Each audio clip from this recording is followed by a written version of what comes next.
Welcome to Class Act Coaching, a podcast for teachers and instructional coaches. This show is brought to you by the Southern Regional Education Board. At SREB, we believe every one of you deserves a coach. Whether you're inspiring students or guiding teachers, let our school improvement team be your coach this week. Hello, and welcome to Class Act Coaching, a podcast for teaching coaches. I'm your host, Ashley Shaw, and I work in communications here at the Southern Regional Education Board, specifically in school improvement. I also teach dual-enrolled students, and so I'm constantly looking for advice from my SREB coworkers on how to work with my high school students. So I figured, why should I keep all their great advice to myself? That is why each week I'll be inviting a different SREB instructional coach, and maybe some guest coaches along the way, into my imaginary classroom to help me solve real-life issues in the K-12 universe. The topic might be tools to boost engagement, tips on handling disruptive students, or ideas for advanced project-based learning assignments, among many others we have in store for you. For teachers, you'll gain valuable insights from our experts on common classroom concerns. For the instructional coaches out there, you'll get a model coaching session that will help you know how to address these same issues with the teachers you support. No matter who you are, you'll gain some great teaching skills and hopefully have some fun along the way. For our test episode, I've invited SREB instructional coach Daniel Rock here to walk me through my first ever instructional coaching session. Let's see what he has planned for me today. Welcome to my imaginary classroom, Daniel. Hello, Ashley. How are you doing today? I am great. Thank you so much for being the first coach to come in and help me better my teaching. It is an honor. Thank you for having me. So one thing I'd like us to do to start is for you to tell us a little bit about yourself. I grew up in Miami, Florida, and I started teaching around 2003. I taught high school English.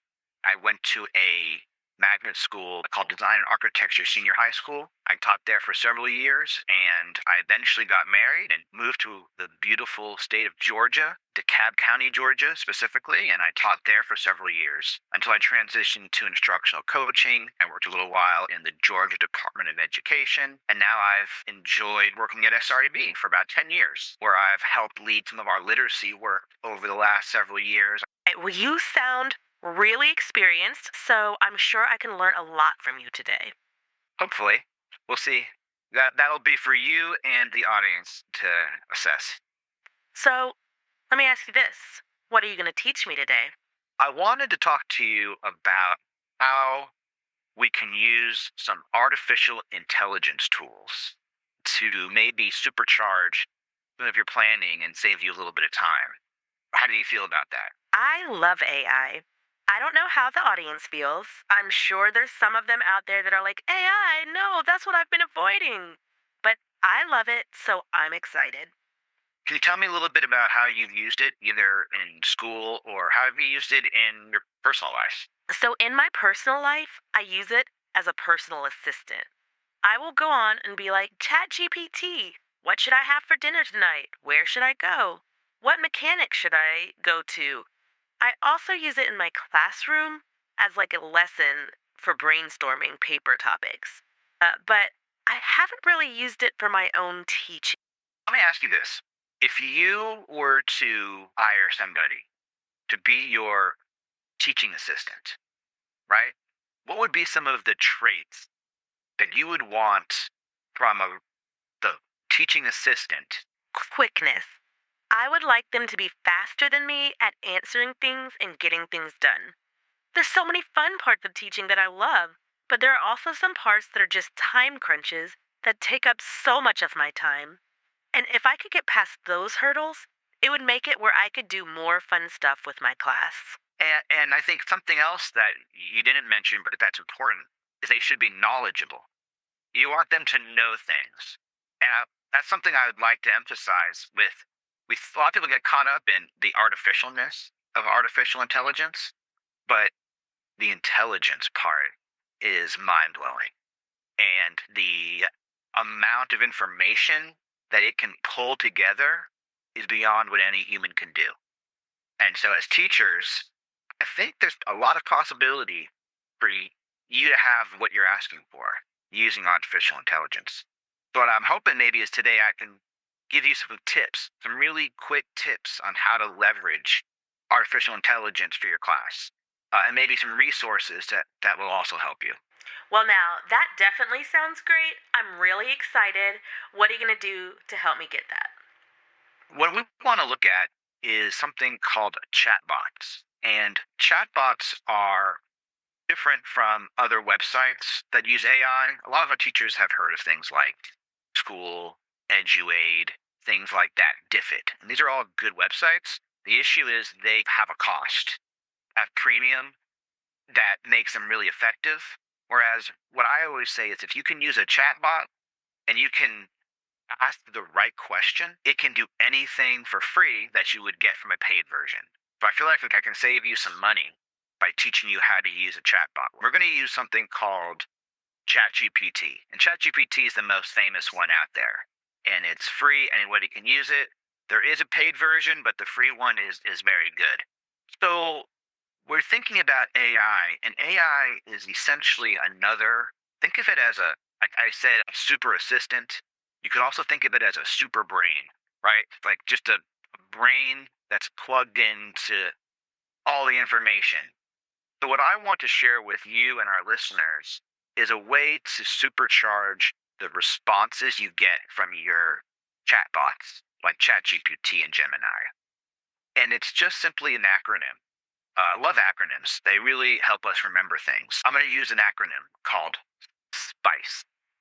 You can help you remember. I want to make a spicy prompt. The acronym stands for specificity, purpose, inclusion, context, and expectations. So, shall we make a spicy prompt together? Absolutely. Okay.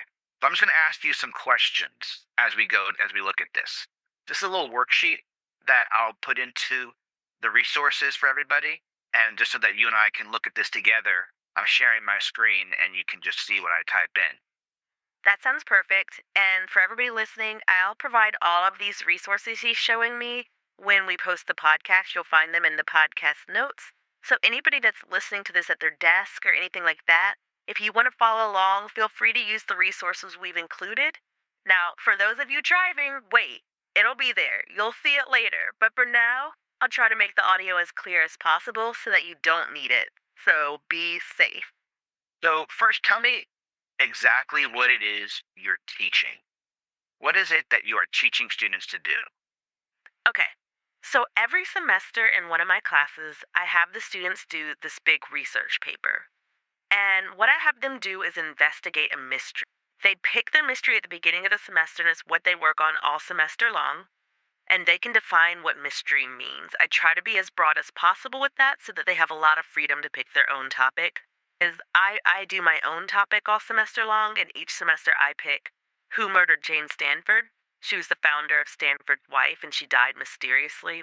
But they pick things from other murder mysteries to are there really multiverses out there, and so much in between.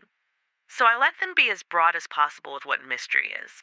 And what, may I ask, is the purpose of this whole lesson? What are you trying to get them to learn from this experience? Well, the purpose of it is the research project or the research process itself. So they're learning to research a topic. They have to pick a research question. They need to find and evaluate sources. They need to be able to come up with a theory or a thesis based off of the research that they've done. Excellent.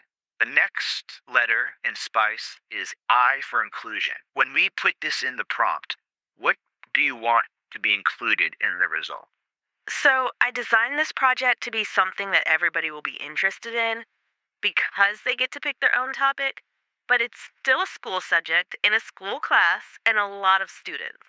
So yeah, they might have got to pick their own topic, but they're not always engaged with it. So I think getting students engaged. I know that's not just a me problem. I know there's a lot of people that's the struggle. But yeah, I think that's what I'm looking for is ideas on how to get my students more engaged with this project. Yeah, excellent. So when you think about an engaging lesson or engaging activities, when you think about a lesson in general, what are some things that you want to have in a great lesson? Well, obviously I want students to enjoy it. At least as many students as possible. But that can't be the key thing. They also have to learn something from it. If I just wanted them to have fun, I just let them go do their own thing. So I need them to learn whatever I'm trying to teach them. In this case, that's the research and evaluation process. So I want students to enjoy what they are learning, and I want them to learn the key skills discussed above. We have specificity, purpose, inclusion. Okay. Now tell me the C in SPICE C for context. What's the context of this lesson? First of all, who are your students? What is their grade level and what is the subject? Well, since I teach dual enrolled classes, all my students are high school students, and probably most of them are around 11th grade. Some of them are there because they're the students that always make A's, and of course they're taking the college classes. And then some of them might be going to college to play sports or something like that, and they just want to have all their general classes, or as many as possible at least, off their plate so that they can take electives while they focus on sports or making friends or whatever they want to do when they're actual freshmen in college. So most of them are probably college bound students, though. Excellent. And then my last question is, and I might help you with this, is expectations. And expectations can be, what do I want in the response? Right? So I'm going to say here, give me 10 ideas, ways that I can increase the motivation of students. And I'm going to say, include ways that I can do this both in a face-to-face context and in a online context. So I want this to be able to apply to both groups. So I'm going to read this whole thing so that everyone can hear what we've created. This is a prompt that we're going to put into ChatGPT. I am teaching students the research process where they are learning to research a topic, choose a question, evaluate and find sources, and evaluate different sources. It's repetitive, that's okay. I want to make this more engaging and increase motivation, specifically when students are finding and evaluating sources. I want students to enjoy what they are learning, and I want them to learn the key skills discussed above. These are dual enrollment students in 11th grade who are high flyers. Most are college bound. Give me, this is the expectations, give me 10 ideas for ways that I can make this experience highly engaging and increase the motivation of students. Include ways I can do this both in face-to-face context and an online context. Okay, that's a really long prompt. So I just want to take a moment and point out that to do this good prompt that you just helped me write, that was a lot of writing and a lot of critical thinking. So we're not outsourcing those skills just because we're using ChatGPT to help us with this. There's an old saying, garbage in, garbage out, right? And it goes on the other way, right? The better you put in, the better you'll get it out. We're going to go to ChatGPT and we are going to paste it in. And let's see what this does. Okay, so it's given me 10 ideas, which makes sense because that's what we asked for. And yeah, I'll put these in the notes so that you can all see them, but for now, I'll just tell you a few of them. So, for example, one is gamification. It's recommended a game to me called Research Bingo, where I give a bingo card out to each student with various research skills that they could practice, like find a peer review article. And when they do one, they mark it off on their board, and I would have a leaderboard in class to track progress. Oh, here's one that's interesting. It says to bring experts into the class. So I guess like I could have guest speakers like a detective or something that could come in and talk about how they do research for real mysteries that they're solving. It's actually a great idea. When kids see somebody using what they're learning in class and think about how does a detective or even somebody, a doctor, is a mystery solver, right? And how do they evaluate the different sources? A lot of jobs involve trying to solve mysteries of some kind.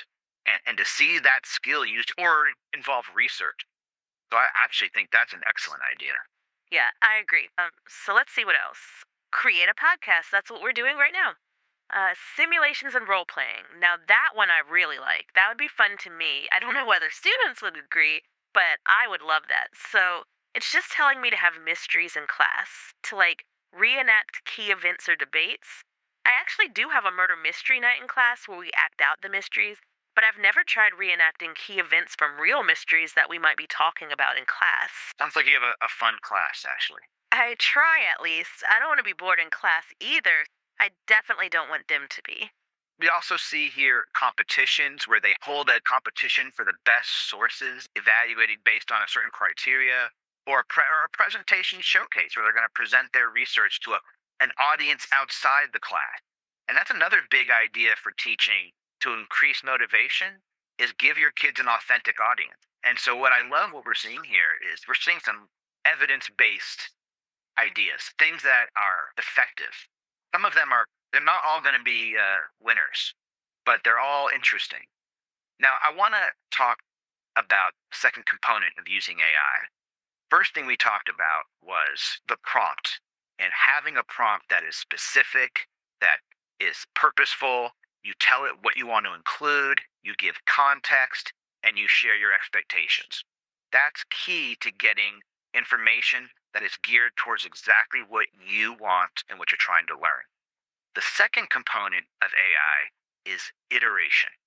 Iteration simply means having a conversation to get exactly what you want. So if you have an assistant, right, and your assistant, you say, I want ideas for engage. The next question would be, okay, so which one of these do you like? And then what are you going to do with it? So what I'd like you to do is choose one of these that you like. Well, since I've already said that I really like the historical reenactments, the role playing one, I guess I'll stick to that. Do you like the historical reenactment for mysteries with historical elements, have students reenact key events or debates?